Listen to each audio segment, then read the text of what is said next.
नमस्ते दोस्तों, मैं साबिता ठाकुर एक बार फिर से हाजिर हूँ आपसे जुड़ी उन तमाम सूचनाओं, हलचलों और खबरों के साथ जो आपके लिए फायदेमंद है। बात कृषि की हो, आपके गांव की हो, सरकार की या फिर आपके सेहत से जुड़ी हुई, हम हर मुद्दे से जुड़ी हुई जानकारी आप तक इस प्रोग्राम के जरिए पहुंचाएंगे। तो फिर देर किस बात की है, आइए करते हैं शुरुआत। आज हम बात करेंगे दाल उत्पादन की, जानेंगे भारत में कॉटन की बढ़ती कीमतों को, बताएंगे फास्ट ईंधन रिप्रोसेसिंग परमाणु संयंत्र के बारे में और साथ ही बताएंगे केले की किस्म G9 की खेती कैसे की जाती है। भारत में पिछले 6 वर्षों में सबसे कम दाल की पैदावार इस वर्ष हुई है। इस वर्ष के लिए खाद्यान्न उत्पादन के चौथे अग्रिम अनुमान में केंद्र सरकार ने देश में 1.65 करोड़ टन से कम दाल की पैदावार की संभावना जताई है। भारत में पिछले 6 वर्षों में सबसे कम दाल की पैदावार इस वर्ष हुई है। इस वर्ष के लिए खाद्यान्न उत्पादन के चौथे अग्रिम अनुमान में केंद्र सरकार ने देश में 1.65 करोड़ टन से कम दाल की पैदावार की संभावना जताई है। इससे पहले सरकार ने 1.71 करोड़ टन दाल पैदा होने की संभावना जताई थी। इससे पहले साल 2013-14 में देश में 1.92 करोड़ टन से ज्यादा दाल की पैदावार हुई थी, जो अब तक का रिकॉर्ड स्तर है। भारत में कॉटन का उत्पादन कम होने के चलते दामों में बेतहाशा वृद्धि देखने को मिल रही है। अप्रैल से अब तक कॉटन के दामों में 50% तक की बढ़ोतरी हुई है। वर्तमान में कॉटन के दाम करीब 6500 रुपये प्रति क्विंटल हैं, लेकिन आने वाले साल में इसके दाम में और तेजी देखने को मिल सकती है। भारत में कॉटन का उत्पादन कम होने के चलते दामों में बेतहाशा वृद्धि देखने को मिल रही है। अप्रैल से अब तक कॉटन के दाम में 50% तक की बढ़ोतरी हुई है। इसका कारण भारत समेत एशिया के चीन और पाकिस्तान में कॉटन की कम बुआई को माना जा रहा है। इसके चलते उत्पादन में भारी कमी आने की आशंका जताई जा रही है। दुनिया भर में कुल कॉटन प्रोडक्शन 60% से भी ज्यादा सिर्फ एशियाई देशों में होता है। इनमें भी भारत, चीन और पाकिस्तान इसके सबसे बड़े उत्पादक देश हैं, जबकि दुनिया में भारत लगभग 60 लाख टन उत्पादन के साथ पहले नंबर पर है। इंडोनेशिया में काली मिर्च की पैदावार घटने से भारत में काली मिर्च के दाम बढ़ने की आशंका जताई जा रही है। भारत में काली मिर्च की कीमत फिलहाल 726 रुपये प्रति किलो है। हालांकि वियतनाम और इंडोनेशिया से सप्लाई के मुताबिक आगे इसका दाम तय होगा। इंडोनेशिया में काली मिर्च की पैदावार घटने से भारत में काली मिर्च के दाम बढ़ने की आशंका जताई जा रही है। भारत में काली मिर्च की कीमत फिलहाल 726 रुपये प्रति किलो है। हालांकि वियतनाम और इंडोनेशिया से सप्लाई के मुताबिक आगे इसका दाम तय होगा। भारत में काली मिर्च का प्रोडक्शन 53,000 टन के अनुमान से काफी कम रहने की आशंका जताई जा रही है। ऐसे में इसकी कीमत 800 रुपये प्रति किलो तक पहुंच सकती है। भारतीय काली मिर्च के एक्सपोर्ट वॉल्यूम में पिछले साल ज्यादा काली मिर्च के आयात के चलते इजाफा हुआ था। काली मिर्च का इंपोर्ट एक वर्ष पहले के मुकाबले करीब 20% बढ़कर 20,000 टन रहा है।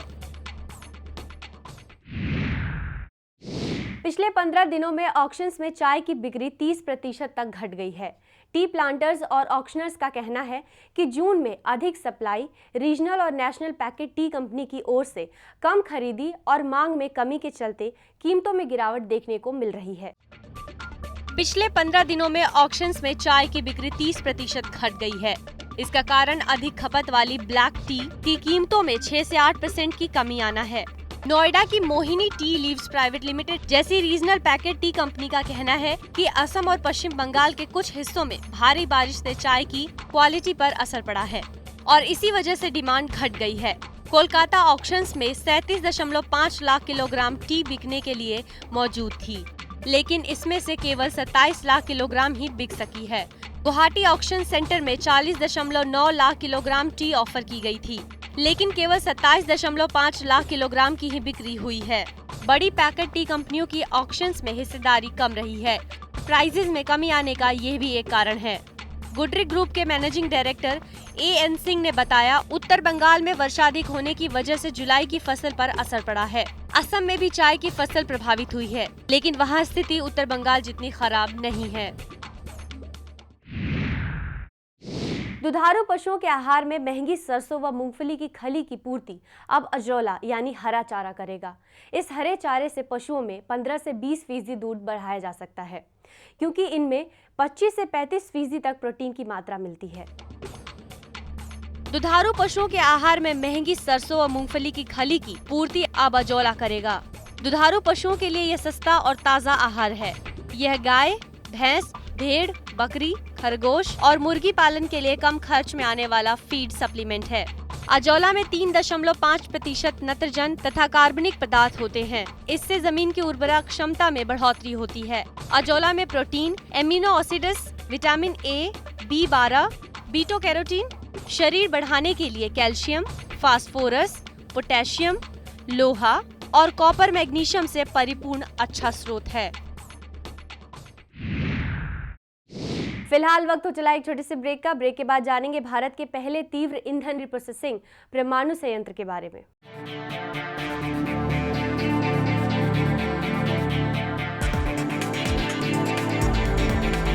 बिहार के मुजफ्फरपुर जिले के मछही गांव में इजरायली तकनीक से तैयार केले की किस्म G9 की खेती कर प्रति एकड़ 3.50 लाख रुपए की आमदनी हो रही है। इजरायली तकनीक से तैयार G9 को स्थानीय सिंगापुरी किस्म से टिश्यू कल्चर के जरिए विकसित किया गया है।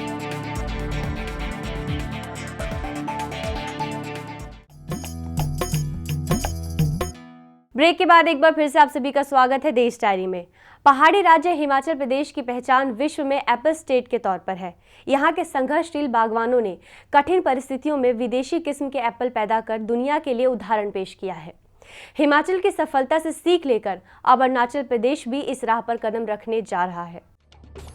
हिमाचल में सालाना 3 से 4 करोड़ पेटी सेब का उत्पादन होता है। हिमाचल की सफलता से ये सीख लेकर अरुणाचल प्रदेश भी इस राह पर अपने कदम रखने जा रहा है। यूं तो अरुणाचल प्रदेश में हिमाचल से बेहतर जमीन है, लेकिन अनुभव व सेब उत्पादन की बारीकियां न जानने के कारण वहां सेब की पैदावार बहुत कम होती है। अरुणाचल प्रदेश को एप्पल स्टेट बनाने की मुहिम के तहत वहां के सबसे बड़े बागवान ने हिमाचल के top most Apple best Shimla जिले के प्रगतिशील बागानों के बगीचों का दौरा किया है। खरीफ फसल की धान खरीदी के लिए शासन ने दिशा निर्देश जारी कर दिए हैं। इस बार पहले से पंजीकृत किसानों को एक बार फिर से धान उत्पादन बिक्री का ब्यौरा देना होगा। पंजीयन के लिए 16 अगस्त से 15 अक्टूबर तक का समय निर्धारित किया गया है। खरीफ फसल की धान खरीदी के लिए शासन ने दिशा निर्देश जारी किए हैं। पंजीकरण के लिए खाद्य एवं नागरिक आपूर्ति एवं उपभोक्ता संरक्षण विभाग ने राजस्व एवं कृषि विभाग द्वारा धान बुआई के रकबे का आंकलन व ग्रामवार धान रकबे का आंकलन कर खाद्य विभाग को भेजा जाएगा। धान खरीदी के दौरान इस्तेमाल किए जाने वाले सॉफ्टवेयर में ग्रामवार, तहसीलदार व जिले के रकबे का आंकड़ा 24 अगस्त तक डालना होगा। किसानों के पंजीयन के लिए 16 अगस्त से 15 अक्टूबर तक का समय निर्धारित किया गया है। नए किसानों का पंजीयन करने का अधिकार तहसीलदार का होगा, जिसके लिए प्रारूप 2 में दस्तावेज के साथ तहसील कार्यालय में प्रस्तुत करना होगा। किसानों को समिति से आवेदन पत्र लेना होगा। किसान जरूरी पड़ने पर तहसीलदार के निर्णय के विरुद्ध 15 दिनों के भीतर अपील कर सकेगा, जिसका निराकरण भी 15 दिनों के भीतर करना होगा। पहले से ही धान की बिक्री के लिए पंजीयन करा चुके किसानों को नए सिरे से नए प्रारूप में जानकारी देना होगा। इलायची कारोबारियों के लिए यह वर्ष दोहरी मुसीबत वाला हो सकता है। फसल में देरी और उत्पादन में बढ़ी गिरावट की आशंका के चलते कीमतों में तेजी से फेस्टिवल सीजन के लिए होने वाली शुरुआती खरीद को झटका लग सकता है। इलायची कारोबारियों के लिए यह वर्ष दोहरी मुसीबत वाला साबित हो सकता है। आमतौर पर छोटी इलायची की केरल में कटाई जुलाई में शुरू हो जाती है और कारोबारी अगस्त से फेस्टिवल सीजन की डिमांड को पूरा करने की स्थिति में आ जाते हैं। फेस्टिवल सीजन की शुरुआत सितंबर से होती है और ये डोमेस्टिक मार्केट का सबसे व्यस्त वक्त होता है। देश में सबसे ज्यादा इलायची की पैदावार केरल में होती है। पिछले साल की बम्पर क्रॉप के चलते केरल और तमिलनाडु में रोजाना इलायची की नीलामी हो पा रही है। एक अनुमान के मुताबिक पिछले साल देश में 30,000 से 35,000 टन इलायची का प्रोडक्शन हुआ, जो एक रिकॉर्ड है। इस वजह से कीमतें गिरकर 550 रुपए के लेवल पर आ गई थी, जबकि उत्पादन की लागत करीब 800 रुपए प्रति किलो है। इस बार प्रोडक्शन 50% तक गिर सकता है। 2015 और 16 में इंडिया को बम्पर उत्पादन का पूरा फायदा हुआ है। देश से ओवरसीज मार्केट में रिकॉर्ड 5,500 टन इलायची भेजी गई, जिसकी वैल्यू 450 करोड़ रुपए रही। खाद्य मंत्रालय ने बाजार में दाल की उपलब्धता बढ़ाने के लिए 30,000 टन अतिरिक्त दाल का आयात करने के प्रस्ताव को मंजूरी दे दी है। सरकार की कोशिशों के बावजूद बाजार में अरहर दाल, उड़द दाल और चना दाल काफी ऊंची दरों पर बिक रही है। इसी के मद्देनजर सरकार ने दाल का अतिरिक्त आयात करने का फैसला किया है। फिलहाल ये तय कर दिया गया है कि अरहर दाल 20,000 टन और उड़द दाल 10,000 टन आयात किया जाएगा। खाद्य मंत्रालय के आंकड़ों के मुताबिक सरकार ने 56,000 टन दाल आयात करने का करार किया है। सरकारी एजेंसियों ने अब तक के स्थानीय बाजार से 1,19,572 टन दाल खरीदी है। इसकी वजह से बफर स्टॉक में अब तक 1,75,572 टन दाल जमा हो गई है। केंद्र ने अब तक राज्य सरकारों को 29,000 टन से ज्यादा दाल सस्ती दरों पर तय कराई है। तमिलनाडु में भारत के पहले फास्ट ईंधन रिप्रोसेसिंग परमाणु संयंत्र की आधारशिला जल्द ही रखी जाएगी। तमिलनाडु के कलपक्कम में बनने वाले इस संयंत्र पर 9600 करोड़ रुपए खर्च होंगे। तमिलनाडु में जल्द ही भारत का पहला तीव्र ईंधन पुनर्संस्करण परमाणु संयंत्र बनेगा। Indira Gandhi centre for atomic research के निदेशक PR वासुदेव राव ने कहा है कि 2 महीने के अंदर ही इसकी आधारशिला रख दी जाएगी। हालांकि FRFCF में रिएक्टर नहीं होगा, सिर्फ ईंधन रिप्रोसेसिंग संयंत्र होंगे। फिर भी संयंत्र के भवन को भूकंप रोधी मानकों पर पूरा उतारना पड़ेगा और इसके लिए और गहरी खुदाई की जरूरत पड़ेगी। इसी तरह तमाम अन्य सुरक्षा पहलुओं पर भी नजर रखी जा रही है और इन्हें परियोजना के निर्माण में शामिल किया जा रहा है। परियोजना की कुल लागत में से करीब 50% के टेंडर की प्रक्रिया जारी है। मशीनों और उपकरणों के लिए अभी तक करीब 500 करोड़ रुपए के ऑर्डर दिए गए हैं। 2019 के अंत तक FRFCF काम करना शुरू कर देगा। बिहार के मुजफ्फरपुर जिले के मछही गांव में इजरायली तकनीक से तैयार केले की किस्म G9 की खेती कर प्रति एकड़ 3.50 लाख रुपए की आमदनी हो रही है। इजरायली तकनीक से तैयार G9 को स्थानीय सिंगापुरी किस्म से टिश्यू कल्चर के जरिए विकसित किया गया है। बिहार के मुजफ्फरपुर जिले के मछही गांव में इजरायली तकनीक से तैयार केले की किस्म G9 की खेती कर प्रति एकड़ 3.5 लाख रुपए की आमदनी हो रही है। केले की ये खेती क्लस्टर में हो रही है। खासियत ये भी है कि फसल महज 9 महीने में ही तैयार हो जाती है, इसीलिए इसका नाम ग्रैंड 9 रखा गया है। एक पौधे से एक फसल काटे जाने के बाद बेहतर प्रबंधन कर नई पौधे से भी 2 बार उत्पादन लेने में ग्रैंड 9 किस्म की 30 एकड़ में हुई खेती क्षेत्र में आकर्षण का केंद्र बना हुआ है। केले के अब तक के अन्य किस्मों से 14 माह में फल मिलते हैं। इजरायली तकनीक से तैयार ग्रैंड 9 को स्थानीय सिंगापुरी किस्म से टिश्यू कल्चर के जरिए विकसित किया गया है।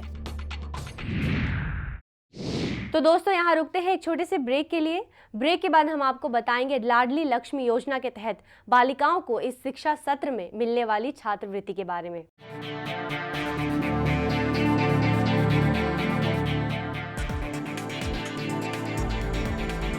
हिमाचल प्रदेश के मंडी जिले में इस बार सेब की फसल 50% कम हुई है। बागवानी विभाग ने दावा किया है कि पिछले वर्ष की अपेक्षा इस बार भी सेब का उत्पादन 50% से काफी कम रह सकता है।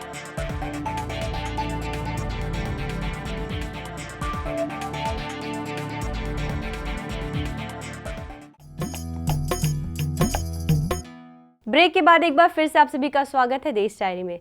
कर्नाटक में स्वर्ण कृषि ग्राम योजना की शुरुआत हो गई है।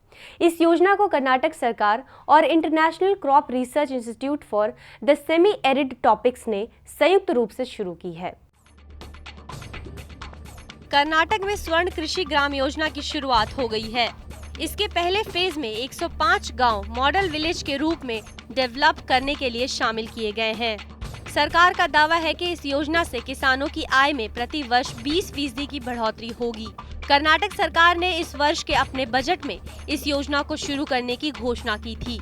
इसके बाद इक्रिस सेठ के साथ मिलकर सरकार ने योजना बनाई। इस योजना के अंतर्गत राज्य के 1000 गाँव को शामिल किया जाना है।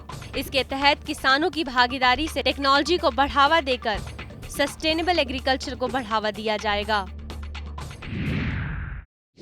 मध्य प्रदेश में लाडली लक्ष्मी योजना के तहत बालिकाओं को इस शिक्षा सत्र से ही छात्रवृत्ति मिलनी शुरू हो जाएगी। इसमें बालिकाओं को 6वीं कक्षा में प्रवेश पर 2000 रुपए, 9वीं कक्षा में प्रवेश पर 4000 और कक्षा 11वीं और 12वीं में 6-6 हजार रुपए की छात्रवृत्ति राशि का ई पेमेंट के जरिए भुगतान किया जाएगा। मध्य प्रदेश में लाडली लक्ष्मी योजना के तहत बालिकाओं को इस शिक्षा सत्र से ही छात्रवृत्ति मिलनी शुरू हो जाएगी। महिला बाल विकास मंत्री अर्चना चिटनिस ने कहा है कि अभी तक इस योजना में लगभग 17,000 बालिकाएं चयनित हुई हैं। शेष के लिए प्रक्रिया जारी है। इसमें बालिकाओं को 6वीं कक्षा में ही प्रवेश पर 2,000 रूपए, 9वीं कक्षा में प्रवेश पर 4,000 रूपए तथा कक्षा 11वीं और 12वीं में 6,000 रूपए की छात्रवृत्ति राशि का ई-पेमेंट के जरिए भुगतान किया जाएगा। अंतिम भुगतान 21 वर्ष की आयु पूरी होने पर 1 लाख रुपए के तौर पर किया जाएगा। राज्य में लाडली लक्ष्मी योजना वर्ष 2007 में शुरू हुई थी और इस शिक्षा सत्र में वर्ष 2006 के बाद जन्मी बालिकाओं का पहला समूह 6वीं कक्षा में प्रवेश पा रहा है। इस तरह इस योजना की पहली छात्रवृत्ति दी जाएगी। इस योजना को देश के 7 राज्यों के अलावा बांग्लादेश ने भी अपनाने की बात कही है। साथ ही इस योजना को यूएन ने भी सराहा है। राष्ट्रीय स्तर पर कई पुरस्कारों से इस योजना को नवाजा गया है। हिमाचल प्रदेश में मेक्सिको, अफगानिस्तान, पाकिस्तान बॉर्डर में पाए जाने वाले उत्पादों की खेती की जाएगी। घुमारवीं में सफल ट्रायल के बाद किसानों के लिए विदेश से बीज मंगवा लिए गए हैं। ट्रायल के लिए किसानों को कॉफी के पौधे भी दिए जाएंगे। हिमाचल प्रदेश में मेक्सिको, अफगानिस्तान, पाकिस्तान बॉर्डर में पाए जाने वाले उत्पादों की खेती की जाएगी। साथ ही प्रदेश में मेक्सिको का एवोकेडो और अफगानिस्तान, पाकिस्तान बॉर्डर में पाए जाने वाले हींग की खेती भी की जाएगी। घुमारवीं में सफल ट्रायल के बाद किसानों के लिए विदेश से बीज मंगवा लिए गए हैं। ट्रायल के लिए किसानों को कॉफी के पौधे भी दिए जाएंगे। कॉफी, हींग, एवोकेडो की खेती के लिए हिमालय रेंज की जलवायु उपयुक्त पाई गई है। अभी तक मेक्सिको में उगाए जाने वाले एवोकेडो पौधे यानी मक्खन फल से तेल निकलता है, जिसमें कई रोगों से लड़ने की शक्ति होती है। हवाई यात्रियों के लिए एक राहत भरी खबर है। 1 अगस्त से फ्लाइट का टिकट कैंसिल करवाना सस्ता हो गया है। नए नियमों के अनुसार अब एयरलाइंस मूल किराया और ईंधन शुल्क से ज्यादा कैंसिलेशन चार्ज नहीं काटेगी। हवाई यात्रियों के लिए खबर राहत भरी है। 1 अगस्त से फ्लाइट का टिकट कैंसिल करवाना सस्ता हो गया है। नए नियमों के अनुसार अब एयरलाइंस मूल किराया और ईंधन शुल्क से ज्यादा कैंसिलेशन चार्ज नहीं काट सकेगी। रिफंड के नाम पर कोई भी एडिशनल चार्ज एयरलाइंस नहीं ले सकेगी। साथ ही यात्रियों के नाम में करेक्शन पर अतिरिक्त शुल्क नहीं लगेगा। टिकट कैंसिल कराना या इस्तेमाल न करने की स्थिति में एयरलाइंस सभी वैधानिक कर और उपभोक्ता विकास शुल्क, हवाई अड्डा विकास शुल्क समेत यात्री सेवा शुल्क वापस करेगी। ये नियम किसी भी ऑफर के तहत बुक कराए गए टिकटों पर भी लागू होगा। उन टिकटों पर भी जिनमें मूल किराया नॉन रिफंडेबल है। डीजीसीए ने स्पष्ट किया है कि कोई भी कैंसिलेशन चार्ज मूल किराया और ईंधन शुल्क के योग से अधिक नहीं होगा।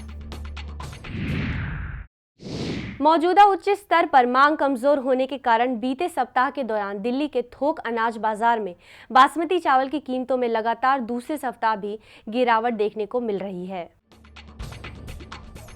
मौजूदा उच्च स्तर पर मांग कमजोर होने के कारण पिछले सप्ताह के दौरान दिल्ली के थोक अनाज बाजार में चावल बासमती की कीमतों में लगातार दूसरे सप्ताह भी गिरावट देखने को मिल रही है। पर्याप्त स्टॉक के मुकाबले फुटकर विक्रेताओं की कमजोर मांग के कारण मुख्यतः चावल बासमती की कीमतों पर दबाव रहा है। इस बीच सरकार ने अक्टूबर से शुरू होने वाले विपणन वर्ष 2016 और 17 के लिए चावल खरीद का लक्ष्य 3.3 करोड़ टन निर्धारित किया है और राज्यों को निर्देश दिए हैं कि वे पर्याप्त संख्या में खरीद केंद्र खोलें। चावल खरीद का काम पहले ही चालू विपणन वर्ष 2015 और 16 के लिए 3 करोड़ टन के लक्ष्य को पार कर गया है। हिमाचल प्रदेश के मंडी जिले में इस बार सेब की फसल 50% कम हुई है। बागवानी विभाग ने दावा किया है कि पिछले वर्ष की अपेक्षा इस बार भी सेब का उत्पादन 50% से काफी कम रह सकता है। हिमाचल प्रदेश के मंडी जिले में इस बार सेब की फसल 50% से कम हुई है। बागवानी विभाग ने दावा किया है कि पिछले वर्ष की अपेक्षा इस बार भी सेब का उत्पादन 50% से काफी कम रह सकता है। कम फसल होने के कारण बागवानों को मंडियों में अच्छे दाम मिल रहे हैं। दूसरे राज्यों के मंडियों से पहुंच रहे सेब आढ़तियों को सेब की कम फसल निराश कर रही है। जिले में इस बार पर्याप्त बारिश और बर्फबारी न होने के कारण सेब के बगीचे सूखे की चपेट में आ गए हैं, जिस कारण फलों की सेटिंग पर प्रतिकूल असर पड़ रहा है। तो दोस्तों आज की देश डायरी में बस इतना ही। हम फिर मिलेंगे कुछ और नई जानकारियों और सूचनाओं के साथ। तब तक कृषि से जुड़ी तमाम हलचलों के लिए आप देखते रहिए ग्रीन टीवी। मुझे दीजिए इजाजत। नमस्कार।